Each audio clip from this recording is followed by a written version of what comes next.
So I'm just wondering if there was a moment for anybody else where they went from loving their ex-husband to no longer loving them. Because for me, there was an exact moment in time that it's like a light just switched. And I remember it so well, even now, years later. And it actually wasn't when I found out that my husband was a child predator.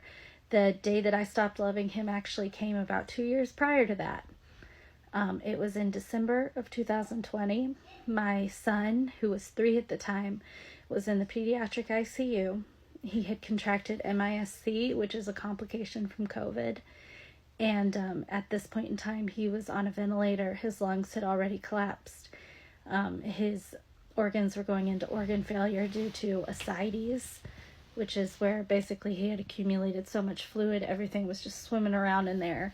They had him on Lasix. It wasn't working. We were discussing doing drains at that point. And the night prior, my son had to be bagged 3 times over the vent.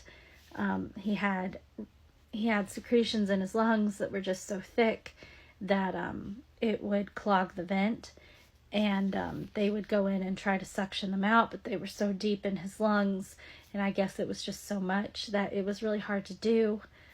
And they were trying to do all these different things on him. They had like a shaker vest that would go on him to try to try to loosen the secretions so they could get them suctioned out, and it just wasn't working. And the doctor, during rounds in the morning, the attending had come by and he had told me, "It's time to get your husband up here. You need to call him." And I called my husband, and I fully expected him to jump in the car and come, because I was calling and telling him, "You need to get up here because it's time to say goodbye." And he didn't come. Instead, he looked at me. We were on FaceTime. And he told me, "Don't you dare let our son die." And he hung up. And he didn't come. And I know some people are going to go, well, maybe that was his coping mechanism, but I don't think it was. He came about 2 weeks later when miraculously my son survived, but not without deficits. And he came up 2 weeks later. And I had to beg him to come up even then, but he did come 2 weeks later. And when he came up 2 weeks later, he raped me.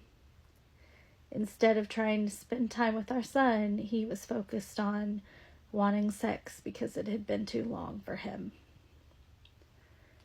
And it wasn't even him raping me that made me stop loving him. It was the day that I realized he wouldn't even come see his son when his son was dying.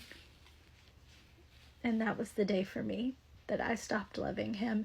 And I wish I had left sooner, but it took me longer to gather the courage, and it took something even more extreme to get me to leave. But I'm happy now to say we're free, and that's why I think part of the reason that when I think of my ex-husband, I don't feel sad. I just feel fear, but I don't feel sad. And I think it's because of that moment where it had stopped. It's like a light switch. I remember just crying, and then all of a sudden I stopped.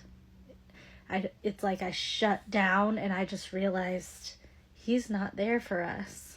And that was the moment for me. And I kind of wonder if anybody else had moments like that.